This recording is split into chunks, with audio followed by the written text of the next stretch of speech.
The village church is dedicated to St Andrew, and it is thought that it was construction was started around about 1250.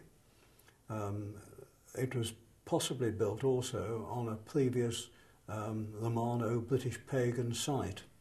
There is some suggestion that that might have been the case, as so often happened with these Norman churches. That it was built at the time of the de Dunstanvilles is indicated by the fact that there's a tomb of William de Dunstanville, who died in 1270 in the church, to find canopied monument showing a knight lying in the church, and his legs are crossed, which indicates that he took part in 2 crusades. The church was originally comparatively small. In 1435, construction of an 80-foot higher tower commenced. This was largely financed by the very wealthy clothiers in the village. They put all the money together to do this, along with the Lord of the Manor, John Fastolf, and the tower actually took almost 100 years to build, and it was finally completed in 1576. We know something about the some of the clothiers in Castlecombe. There was a man called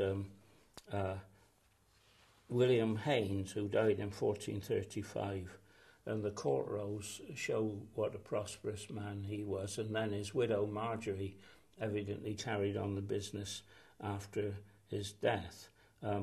They held property and owned goods and materials worth several £100. Now, that doesn't sound much today, but it's an enormous sum in those days.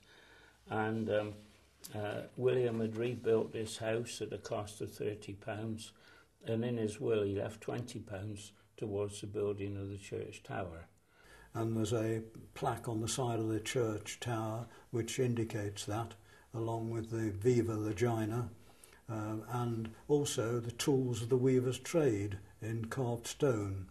That's a weaver's shuttle, a teasel board, and wool shears. And that is obviously as a thank you to the clothiers that provided the cash to build the tower. It's a very big church considering the size of the village, and that is obviously because that it was a wealthy village and they were able to put all this money into it. In 1850, it was decided that the foundations had all rotted away and the church was in danger of falling down, and so it was completely reconstructed. It's quite a substantial task to have done that, but it was completely reconstructed, in the process of which part of the nave was lost.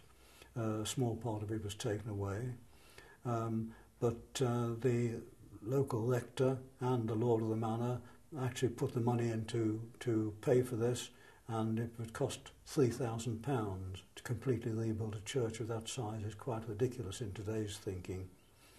The church is still very much used today, and it is the centre point of the village. Unfortunately, when the reconstruction was carried out, the inside was Victorianised. The rood screen and the rood loft were taken out, but at the same time it still remains as a beautiful church and is much admired by the tourists who come to the village.